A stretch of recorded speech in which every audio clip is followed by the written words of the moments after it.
नमस्कार दोस्तों। जुनून ए इश्क भाग 4। बानी गुस्से में इधर से उधर घूमती है। देखो, इतना वक्त हो गया पर अभी तक मेरी स्कूटी नहीं आई। बातें तो ऐसे कर रहा था जैसे पूरा शहर उसके कंट्रोल में है। खुद को बहुत स्मार्ट समझता है। नई स्कूटी देखकर मुझे इम्प्रेस करना चाहता था, पर उसे नहीं पता यह बानी आहूजा बहुत खुददार है।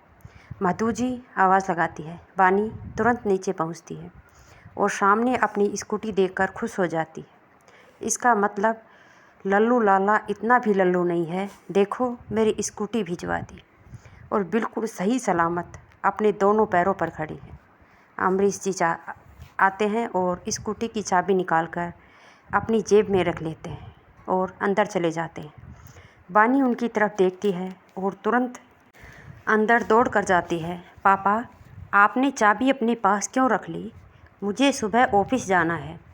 आज के बाद तुम कन्वेंस से ऑफिस जाओगे। स्कूटी तुम्हें नहीं मिलेगी। कैसी बातें कर रहे हो पापा? बस से धक्के खाते हुए मुझे ऑफिस नहीं जाना।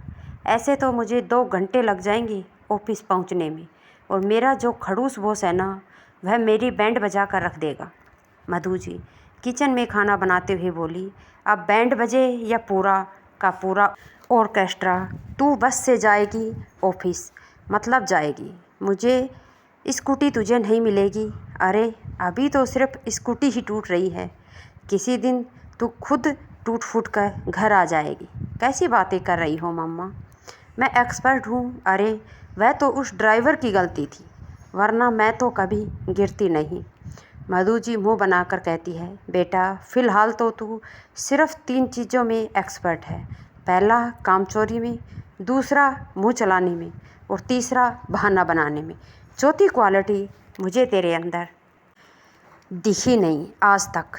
देखो पापा, मम्मा मेरी कितनी इंसल्ट कर रही है। आप तो मेरे प्यारे पापा हो ना। आपको अच्छा लगेगा आपकी प्यारी सी नन्ही सी गुड़िया बस में धक्के खाते हुए ऑफिस जाए। पापा, चाबी वापस कर दो ना। बेटा, तू मुझे बस में धक्के खाते हुए तब भी अच्छी लगेगी, पर तू मुझे जब अच्छी नहीं लगेगी जब तू सिटी हॉस्पिटल के बेड पर एक पैर पर प्लास्टर चढ़ा कर लेटी रहेगी। ओ गॉड, आप लोग इतना नेगेटिव क्यों सोचते हो? मधु जी खाना लगाते हुए कहती है। तेरी ड्रामेबाजी को बहसबाजी ख़त्म हो गई हो तो आकर खाना खा ले और सोच कि तुझे जल्दी सोना है, क्योंकि तुझे सुबह उठकर बस से ऑफिस जाना है।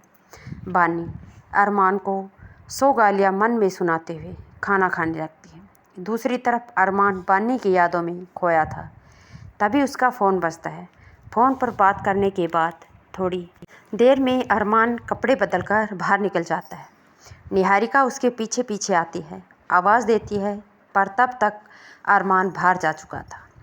अब इतनी रात में अरमान कहाँ गए हैं? मुझे इस लड़के का कुछ समझ नहीं आता। जब डैड वापस आएंगे और इसे घर में नहीं देखेंगे तो 2 बातें मुझे सुननी पड़ेंगी। थोड़ी ही देर में अरमान की गाड़ी बीच सड़क पर खड़ी थी और उसके सामने 2 और गाड़ियाँ खड़ी थी। कुछ आदमी बाहर खड़े हुए थे। एक आदमी बाहर निकल कर आता है और अरमान के सामने सर झुकाकर कहता है, हमने उसे पकड़ लिया है सर, वह गाड़ी में है, आप कहिए तो बाहर निकाला जाए। यह अरमान का खास आदमी डैनी है, बिल्कुल बेरहम। अरमान की एक इशारे पर किसी को भी जानवरों की तरह काट डालता है। अरमान इसकी बातों पर बहुत भरोसा करता है और यह अरमान का दाहिना हाथ है। इसका कहना है कि जहाँ अरमान का पसीना गिरेगा वहाँ पर ही अपना खून गिराने को तैयार है। सामने वाली गाड़ी से एक आदमी को घसीटकर बाहर निकाला जाता है। वह तुरंत दौड़कर अरमान के पैरों पर गिर जाता है और नाक रगड़ते हुए कहता है, मुझसे बहुत बड़ी गलती हो गई है, मुझे माफ़ कर दीजिए सर। मेरी 2 बेटियां हैं, बस इसी लालच में आकर मैंने यह गलत काम कर दिया। उन्होंने मुझे 2 करोड़ का लालच दिया, अब ऐसी गलती नहीं होगी। अरमान ठंडी आवाज़ में कहता है, तो तुमने इसलिए हमारे सीक्रेट हमारे राइवल को देने के बारे में सोच लिया। आज के बाद तुम ऐसी गलती करोगी भी नहीं, क्योंकि जब तुम्हारे जिस्म में सांस ही नहीं बचेगी तो तुम कुछ भी नहीं करने लायक रहोगे।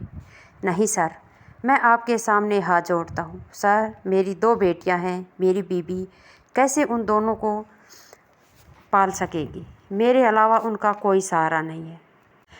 बेवकूफ़ इंसान, जवान औरत के हज़ारों सहारे होते हैं। तेरी बीवी कुछ भी ऐसा कर लेगी और तेरी बेटियां भी, फ़िक्र क्यों करता है? चुप हो जाइए सर।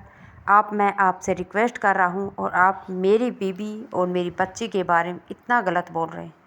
आपके घर में भी तो बहन है, कोई उसके बारे में इस तरह की बातें बोलेगा तो आपको कैसा लगेगा?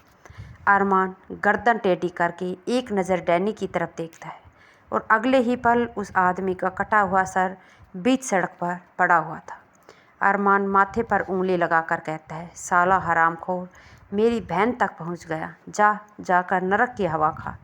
डैनी कार का दरवाज़ा खोलता है। अरमान जाकर गाड़ी में बैठ जाता है और डैनी से कहता है, मुझे कल सुबह तक बानी आहूजा की सारी डिटेल्स मिल जानी चाहिए। और हाँ, वो पुलिस वाला से बोला था ना कि उसके अलावा कोई और है जो हमारी सीक्रेट को जानता है, उसके बारे में कुछ पता चल पाया? नहीं बॉस, हम पूरी कोशिश कर रहे हैं। कोशिश नहीं चाहिए डैनी, रिजल्ट चाहिए, और वह भी जल्द से जल्द। Yes sir. अरमान बिस्तर पर लेटा था और उसके हाथों में बानी की तस्वीर थी। उसे सीने से लगाकर अरमान बानी के साथ सुंदर सपने देखने लगता है और सपने देखते देखते ही गहरी नींद में चला जाता है। अगली सुबह बानी उठती है और शीशे के सामने जाकर खड़ी हो जाती है। देखा बानी, तेरी हरकतों की वजह से आज तेरी प्यारी स्कूटी तुझसे छीन ली गई। अब तुझे लोकल बस में धक्के खाते हुए जाना पड़ेगा। ऐसे तू जल्दी घर से 9 बजे निकलती थी और अब 9:30 बजे ऑफिस के अंदर होती थी, पर अब तो तुझे 8:30 बजे भी निकलेगी और 10 बजे ऑफिस के अंदर होगी। मतलब अब तू चैन से सो भी नहीं पाएगी। वाणी, फ़िलहाल 8 बज चुके हैं, जल्दी करो बानी, वरना आज ही तुझे बहुत सी गालियाँ खाने को मिलेगी। थोड़ी ही देर में बानी नाश्ते की टेबल पर थी और एक नज़र मधु जी को देखती है, दूसरी तरफ अमरीश जी को। बानी नाश्ता करते हुए कहती है, आप दोनों वर्ल्ड की बेस्ट मॉम डैड हो। मम्मा, आपने कितना अच्छा नाश्ता बनाया है और आपकी टिफ़िन की तो तारीफ़ ऑफिस में हर कोई करता है और मैं सबसे कह देती हूँ, मेरी मम्मा सबसे डिफरेंट है, उसके जैसी कोई नहीं है। मधु जी और अमरीश जी बिना किसी एक्सप्रेशन के नाश्ता करने में लगे हुए थे और इधर बानी की झकझक चालू थी। अमरीश जी कहते हैं, बेटा, अगर हम लोगों की तारीफ़ हो गई हो तो तू बाहर जा, वरना बस छूट जाएगी। बानी मन में कहती है, कितना मक्खन लगा लो, आज ये दोनों मेरी बात नहीं मानने वाले। चल बानी, बेटा उठ, यह बैग और घसीट 11 नंबर गाड़ी और जल्दी से पहुंच बस स्टैंड पर, वरना तेरी बस निकल जाएगी। बानी बाहर निकलती है और एक नज़र स्कूटी की तरफ देखती है। बाय बहन, आज से मेरा तुम्हारा रिश्ता ख़त्म। मेरे खड़ूस पापा ने तुम्हारी चाबी छीन ली है और तुम बिना चाबी के तो चल नहीं सकती हो, और यह सब उस रईसजादे और उसके अंधे ड्राइवर की वजह से हो रहा है। ना उन्होंने मुझे गाड़ी को टक्कर मारा होता, ना आज तू यहाँ होती। बानी मुंह बनाकर बस स्टैंड के पास पहुँच जाती है। बताइए कितनी देर हम बस का इंतज़ार वेट करेंगे? इतनी देर में तो हम अपने ऑफिस पहुँच जाते, पर अब हमारे मम्मी पापा को कौन समझाए? तभी एक बस आकर बानी के सामने रुकती है। बानी, जल्दी से आ जा बस में, देख ऑफिस वालों के लिए नई बस लगवाई गई है। निशा, खड़ूस बॉस इतना अच्छा कब से हो गया कि उसने स्टाफ के लिए बस लगवा दी? अरे उस बूढ़े खड़ूस ने नहीं लगवाई है, सुनने में आ रहा है कि रातों रात हमारी कंपनी को किसी ने खरीद लिया है और आप हमारा नया बॉस कोई और है। अभी पता नहीं, आज मुलाकात हो जाएगी उससे। यह बस स्टाफ के लिए लगवाई है। चलो, कम से कम मेरी एक हेडेक तो ख़त्म हुई। पता है, पापा स्कूटी की चाबी ले ली और बोले, आज से तू बस से ऑफिस जाएगी। ऑफिस पहुंचकर अंदर जाने लगती है, तभी उसकी नज़र अरमान की कार पर पड़ती है। इसकी कार यहाँ क्या कर रही है? इसकी वजह से ही मुझे मेरी प्यारी स्कूटी छीन ली गई। बानी पास में पड़ा हुआ पत्थर उठाकर कार पर मारने जाती है, फिर रुक जाती है। उसने तेरी स्कूटी तोड़ दी तो उसने बनवा कर दे दी, लेकिन बानी अगर तुझे उसकी कार थोड़ी तो तू कहाँ से बनवा पाएगी। चल छोड़ बदले का ख्वाब। अरमान ऊपर खिड़की से बानी को देखता है और उसकी हर हरकत पर मुस्कुराता है। अंदर पहुंचकर सभी के जुबान पर बस एक ही सवाल था कि हमारा नया बॉस कौन है, लेकिन बानी को जैसे कोई फ़र्क ही नहीं पड़ता। वह आराम से बैठकर पानी पीती है। तभी अरमान कैबिन में अंदर आता है। सभी उसे देखकर खड़े हो जाते हैं। बानी पानी पी रही है। जल्दी से खड़ी हो जा, देख हमारा नया बॉस आ गया, और यह पुराने जैसा बिल्कुल भी नहीं है। कितना डेंजिक और स्मार्ट है यार। बानी जैसे ही खड़ी होती है, सामने अरमान को देखकर मुंह में भरा हुआ पानी बाहर आ जाता है। सरफिरा हमारा नया बॉस है। अरे इससे अच्छा पहले वाला ही था, इसी ने मेरी स्कूटी को ठोकी थी। इसके साथ मेरा 36 का आंकड़ा है। अरमान एक तिरछी नज़र बानी की तरफ डालता है। हेलो, मेरा नाम अरमान सिंघानिया है और मैं आपका नया बॉस हूँ। मैंने अपने अकॉर्डिंग यहाँ पर सबकी पोस्ट चेंज कर दी है। यह आपको मिस्टर मैनेजर सब कुछ अच्छे से समझा देंगे, तो जिसे जो पोजीशन मिली है, जो पोस्ट मिली है, उसी के अकॉर्डिंग काम करें। मुझे अपने ऑफिस में लेट आने वाले लोग, सुस्त लोग और मिसबिहेव करने वाले लोग बिल्कुल भी पसंद नहीं है। निशा बानी की तरफ देखती है। तू इस तरह मेरी तरफ क्यों देख रही है? क्योंकि बेटा, जो चीज़ें इन्हें पसंद नहीं है वह सारी तेरे अंदर है। तू ऑफिस लेट आती है, बहुत ही सुस्त और स्लो काम करती है। दूसरा, अगर कोई तेरी कमियां निकाल दे तो उसे 4 बात सुनाती है और एक लगाती भी है। पता नहीं खड़ूस ने मुझे कौन सी पोस्ट दे दी। मैनेजर बानी के पास आकर कहता है, बानी आज से तुम्हारी पोस्ट बॉस की पर्सनल असिस्टेंट की है, सो प्लीज़ कैरी ऑन और वर्क। बानी को काटो तो खून नहीं। उसे समझ नहीं आ रहा था कि वह आगे जाए पीछे जाए, ऊपर जाए नीचे जाए, दाएं जाए बाएं जाए। बेचारी बीच में फंस गई थी। निशा को इतनी जोर से हंसी आ गई कि वह खुद पर कंट्रोल नहीं कर पा रही थी। बानी उसकी तरफ घूर कर देखती है। क्या? मुझे पता है उसने यह सब कुछ मुझे परेशान करने के लिए किया है, लेकिन अगर मैंने भी उसे अच्छे से सबक नहीं सिखाया ना, तो मेरा नाम भी बानी आहूजा नहीं। 2 दिन में मेरी पोस्ट चेंज कर देगा। ओ मैडम, हो सकता है वह तुम्हारा ऑफिस ही चेंज कर दे। नई जॉब का इंतज़ार कर रही है क्या तू? मैनेजर कहता है, बानी जल्दी चलिए, आपने सुना नहीं, बॉस को लेट लोगों पसंद नहीं है। बानी फाइल उठाकर और आज की सारी मीटिंग रिकॉर्ड उठाकर अरमान के केबिन की तरफ चल देती है। बाहर पहुंचकर बानी ऊपर वाले को याद करती है। I coming sir. Arman laptop पर कुछ काम कर रहा था। बानी की आवाज़ सुनते ही उसके चेहरे पर मुस्कुराहट आ जाती है और वह हाँ में सिर हिलाकर उसे अंदर आने के लिए कहता है। बानी मन में सोचती है, बोलने पर भी टैक्स लगता है, सर हिलाकर काम चला रहा है, खुद कितना सुस्त है काम करने में। स्टाफ में सुस्ती नहीं चाहिए। सर, ये कल की मीटिंग की फ़ाइल है और यह आज की मीटिंग की डिटेल। 1 cup black coffee.